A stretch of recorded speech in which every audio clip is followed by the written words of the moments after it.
Welcome back to Pokemon FireRed. On the last episode, we caught a Snorlax who was sleeping right over here, but now we can pass right by him. Go in here, go up these stairs, not on the bike please, and we can talk to one of Professor Oak's aides. Gross. 40 species, not even close. Amulet coin. I wouldn't mind having that actually. It's a held item that when you give it to a Pokemon, if that Pokemon does something in combat, you get double money for the fight. Okay, instantly ran into the first trainer. I'm just gonna be honest, this episode is a really, poor excuse for me to grind levels. I feel a little under-leveled for the next gyms that are coming up. This guy's Pokemon's level 29. It doesn't look like much, but we do have the option of doing, 2 gyms right now, basically. The next gym I'm going to do is the one below us. It's not the one in Saffron, even though we can do that. The one in Saffron just has a bit of I wouldn't call it a side quest, because we do have to do it to beat the game. But there's too much going on with it. So really, I'm just using this episode as an excuse to get levels, and then we can probably take down the gym next time. But you know what? That doesn't mean we're not going to have fun. At least I hope so. I hope we're having fun. I'm having fun with this game, honestly. Micro Lao sent out a coughing. Thunderbolt is still disabled. Genius.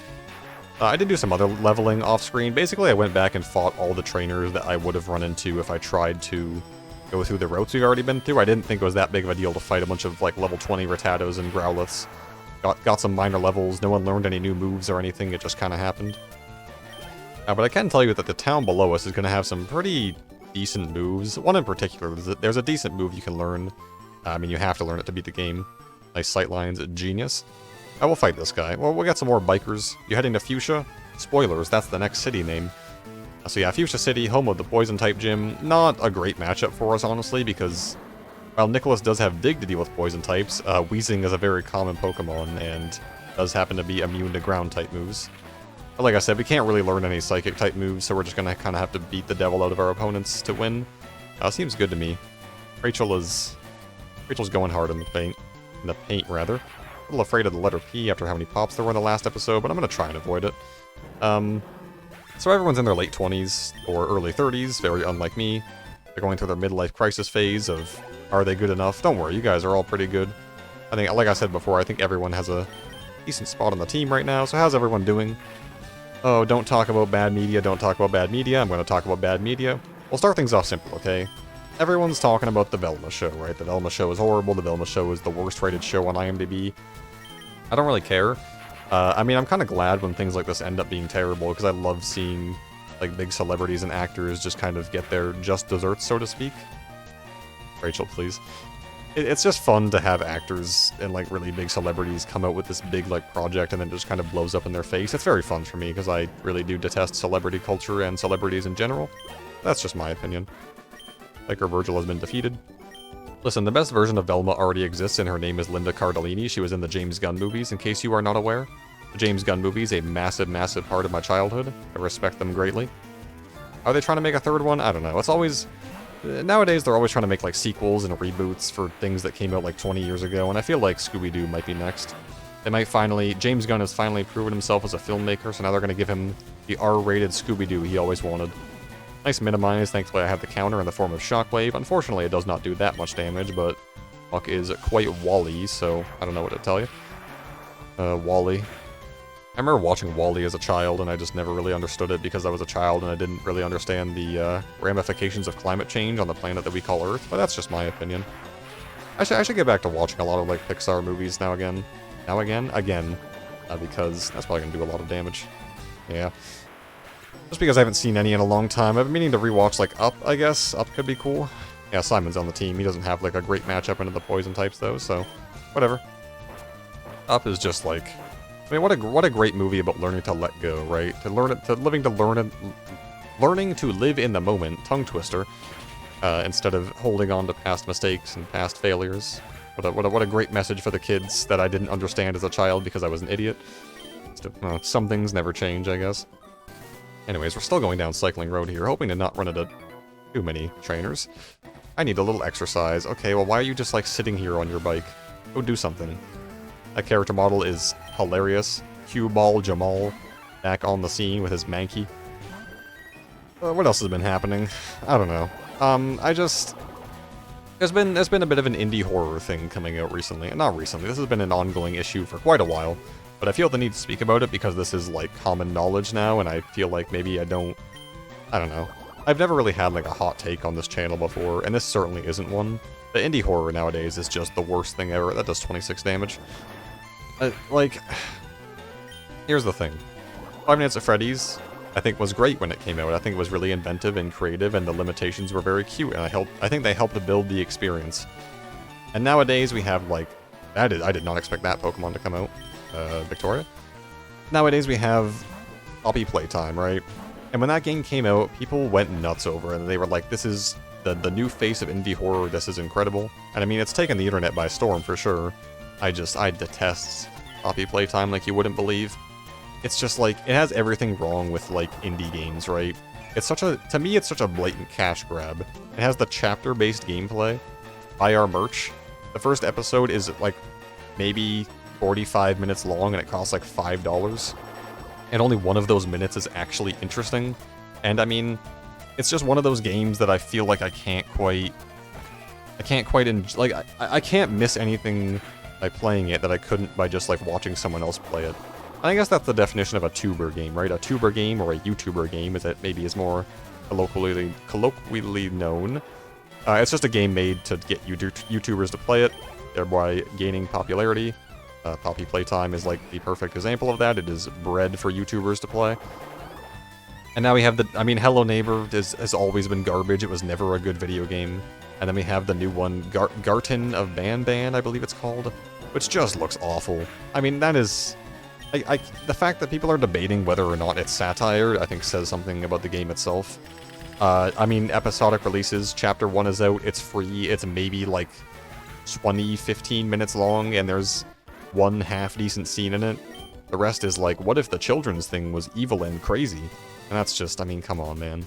You can't keep doing the same thing over and over again. But, I mean, they are, and they're getting away with it. And it's like... yeah, what if the children's thing was evil and crazy, and then it's like, oh, he stalks you through the halls, and there's puzzles, and it's all just gimmicks, and like, they have the merch page right on the front. It's so disgusting, and I hate it. Indie horror is horrific. And I especially hate that so many YouTubers just fall for it, and they play the obvious bait games instead of playing... I don't know, like, do they really enjoy it? Are they just tricking themselves into thinking they enjoy it? I'm really not sure. It must suck, but doing the YouTube as a job must be like the worst job ever. Because your income is like random based on how many algorithm points you've earned. We don't need cut to get back here, thankfully. How many algorithm points you've earned, how many good boy points, how many good boy stars you've earned with the YouTubes. And then it's like you have to play the newest releases to get money, and it's just so miserable. You have to make an investment into the worst video games ever. Why do I have $44,000? That feels like a lot. Was I getting a lot of money out of those bikers? Maybe I was. Anyways, we're in the Safari Zone now, nice and exciting.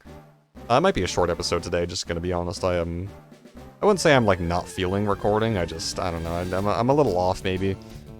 But I'm having a good time in the Safari Zone, which I can tell you that for free. Safari Ball. So the Safari Zone is you just go in and catch Pokemon and then that's it. You can throw rocks or you can throw bait. And hilariously, throwing a rock at the Pokemon will make it angry. Which isn't actually hilarious, but what I'm trying to say is that it will make it angry, which makes it more likely to run away, but it also makes it easier to catch. And then bait will make a Pokemon less likely to flee, but harder to catch, which doesn't make any sense to me, because if a Pokemon is eating food, surely it would be a very simple thing to catch. Nidoran male. So now that we have a very... I mean, our team is all filled out, right? We've got all 6 men on the squad. Well, 4 men and 2 women. Leafstone, that's good for execute if you want to catch it. 4 men and 2 women. The deck is all filled out, I'm feeling good. White bars, that means something important. We already have one of those, or we did previously. Level 33 though, good level. I feel pretty okay about the Safari Zone. Sunny Day is a really, really good TM. I'm definitely going to teach that to Victoria when we're done here. So, you do need 60 Pokemon in the Pokedex to get to the post-game content. On a P's, I apologize. So, the Safari Zone's a great place to do it. I mean, you can catch Execute, and then just use the Leaf Stone, and that's 2 right there. You can catch Nidorino, use a Moonstone if you don't already have a Nidoking. There's a lot of options here. There's a full restore. That fully restores all health and cures any status conditions. There's a lot of good stuff coming out about the Safari Zone. If you're really, really lucky, you can get like a Chansey here, but I don't think that's going to happen. That's like maybe a 1 or 5% chance. Paris. We can catch one of these in Mount Moon. It would most likely be easier, but it's just that easy. So now no one's getting a nickname anymore. They're just getting B-mashed right into the box 1. I should give Meowth a nickname, honestly. He did well for us, and we're probably not even, like, done using him. Meowth was a good team member, allegedly. I should go back and get that Pokeball. So the way the Safari Zone works, because we're halfway into it, I should start explaining what it does, is you get a limited amount of steps to complete it. Quick Claw. Actually a good item. I think it's a 10% chance to go first, even if you lose a speed situation. Regular items, please. Can I go? No, I can't do that. So really, really good because half our team is really slow. I'm going to give this to Simon. Because Simon is probably the slowest member of our team, and he has Headbutt. So if he can win the Quick Claw 10%, and then go first with Headbutt, he can maybe flinch the opponent. I think that is, tactically, that is the best option. I don't care, man. Tactics and stuff is not really my forte. That's just another Nidoran. I might want to catch another Nidoran just so I can trade it for the female one near the south of Cerulean City, but... Steel Wing, that's cool. It's a Steel-type move for flying types. We are relatively soon to getting flying types, or rather one flying type, but that's not that important. It's a protein. Oh, more white bars. Is it going to be a Chansey? Is it going to be a Kangaskhan? It's a Nidorino again. Okay, so we've caught an entire Paris in the Safari Zone, which is very exciting. And by the way, if you investigate this water here, you can in fact catch a Dratini. Dratini is interesting. You need these gold teeth to beat the game, so please make sure you get them. Dratini is interesting. Evolves into a really, really powerful Dragon-type Pokemon. Unfortunately, takes forever to get there and comes in really late in the game, so I don't really care. I don't know. I'm never going to add another dude to the team because obviously I already have all of them. This is Surf, I believe? Yeah, it's Surf. Surf is like one of the few HMs that's actually just really, really good. It's a 95 power water-type move. So definitely teaching that to Vance. No shame in getting rid of Water Pulse for it, although I think Vance does know Sand Attack, so maybe getting rid of that instead, I think. More white bars. Is it something special? Oh, that does. Yeah, that's Venomoth. Interesting. The evolution of Venonat. I'm not expecting to catch anything. I'm just going to run out my steps, and I don't know. I'll see you guys if I catch anything, or once we get running out of steps in the Safari Zone. Alright, time's up in the Safari Zone. We caught a Paris, and that was it. But the important thing is that we got Surf.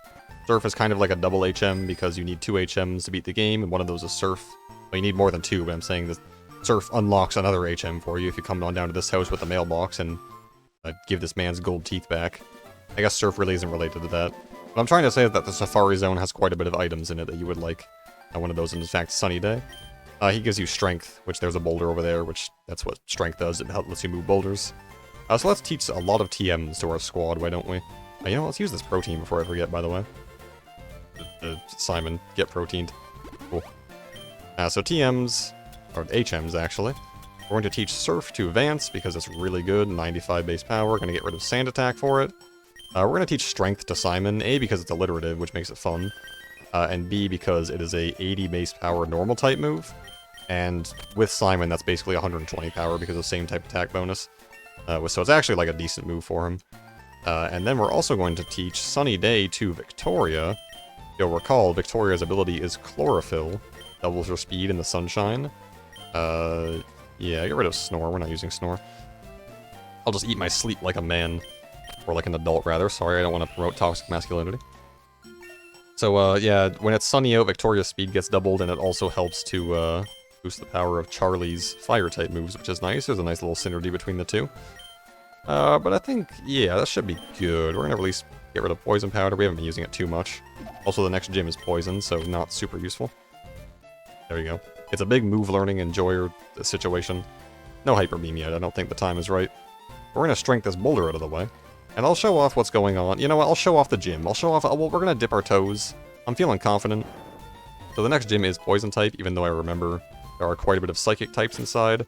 Who's in the lead right now? Is it Rachel? It's Rachel. Rachel can lead off the Poison type gym. I have faith in her. This town does have some very awkward geometry with how this works. You have to, like, go around and then... kind of... slip in there. Okay. It's the Invisible Maze gym. Oh, no, I can't get to the leader, guys. Okay, let's fight this dude. I remember a lot of Drowsies in this gym, which is, again, weird. I think like 20% of the Kanto dex is Poison type, so I'm not sure how they couldn't slam like a Tentacruel in here or something. It's a Hypno. That's Drowsy's evolution. It still counts. Level 38, okay. I I think I have some leveling to do off-screen once we're done with this episode. But yeah, I mean, I hope you guys don't mind the maybe shorter, maybe chiller episodes. I'm having a good time with this game still. I mean, I hope everyone else is having a good time watching as well. Do I have any more anecdotes to get out before this episode is over?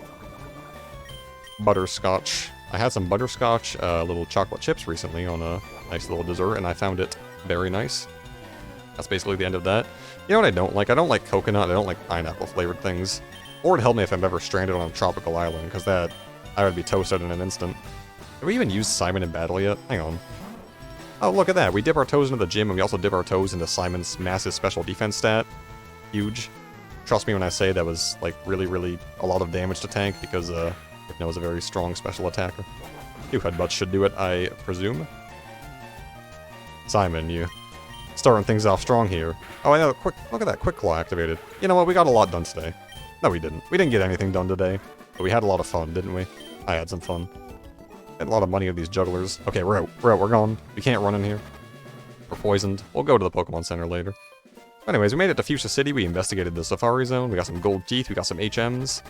Not too much done today, but tomorrow, I will probably fight trainers off-screen and then go do Koga in the Fuchsia Gym. Hope you guys are having a good day, hope you guys are taking care of yourselves, hope you guys are enjoying the series, and always remember to seek medical attention if you've been poisoned. Alright, hope you guys have a good day, and goodbye.